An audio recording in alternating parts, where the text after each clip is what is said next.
Binne gaan staan, laat jy weet waar, ons gaan kuiering in doen, van hier tot daar.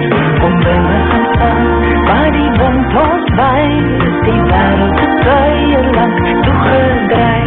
En dis alles wat daar kom jou haal, alles jy waar ook al, alles wat daar kom jou haal, wat daar Wees gewaarsku, hierdie Pastella is wild. Hallo en welkom by Pastella. Ons skop af in 'n rustige dorpie in die hange van die Langeberge, Albertina. Hierdie is een van die plekke wat mens gewoonlik net verbyry op pad Kaapstad of Nyasa toe, maar vandag gaan ons hier briektrap. Wolf Lodge, die eerste en enigste een ter plaatse is waar jy vrylopende roofdiere te sien kan kry. Die lodge is in 1999 as ambisieuse projek geloods met die plan om boerderygrond te rehabiliteer. En wolf was honderde jare terug in hordes hier in die omgewing voorgekom het, weer terug te bring. As ek net een dag het om hier te spandeer, is daar 'n goeie kans dat jy groot vyfsel kan sien. Dit is maklik. Kyk, die reservaat is net 1500 hektar groot. Met die diere wat ons het op die oomblik so 400 diere. So in daai tyd op 'n een wildrit wat tussen 2 en 3 ure is, sal jy baie van die groot vyf sien. Ek het gehoor dat julle jagluipers het wat vrylik hier rondloop en self jag. Ja, dit was interessant. Toe ons hier aangekom het, was daar jagluiperde, maar hulle was in kampe gehou.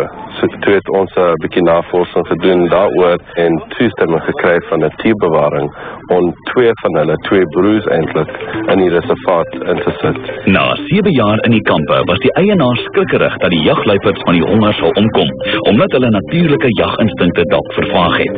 Hulle was baie verlig en verras toe die 2 broers na net 3 vrylopende dae met 'n rooibok as trofee gespog het. Wys jou, jy kan die dier uit die natuur haal, maar nie die natuur van die dier verander nie. Behalwe die groot 5 is hier ook zebras, kameelperde, elande, kudu's, springbokke en wilde beeste. Voordat die wild ingebring is daar navorsing gedoen om seker te maak hulle sal oorleef. Diere is landwyd aangekoop. Hierdie wit renosters is byvoorbeeld van KwaZulu-Natal af. Dis 'n kolossale dier. Hy weeg seker omtrent 2 ton, maar hoeveel eet hy op 'n dag? Hy vreet so 80 kg gras per dag en hy weeg so 2.3 ton.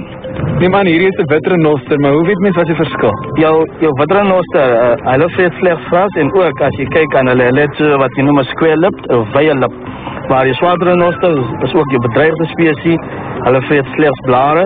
Hulle het die skerp lip. Hoe oud is die kalfie wat aan sy maal drink? So 'n jaar en omtrent 'n maand.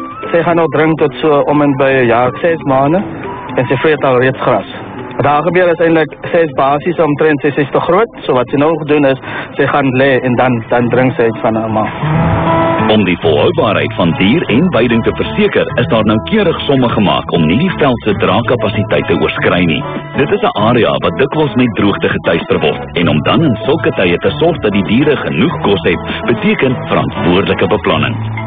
Aan ons regterkant het ons die bul, aan ons linkerkant het ons die koei, maar die bul weeg so 3.5 ton, ons koei weeg so 3 ton. En die grootste bul wat ooit gevind het, dis nou 1000 jaar gelede, het omtrent 12 ton geweeg. En vandag die grootste wat jy kry, weeg omtrent so tussen 7 en 8 ton. En ook die bul is tussen 24 en 26 jaar, die koei is so tussen 20 en 22 jaar. En hulle leef so ongeveer 60 tot 70 jaar. Net om seker te maak Pieter voel nie afgeskeep nie, het die koning en koningin van die wildes ook hul vertoning gelewer. Op die hoë noot is dit tyd om Albertina en sy omgewing te groet en julle aan te om 'n slag die mooi dorp se voetval onder jou sole te ervaar.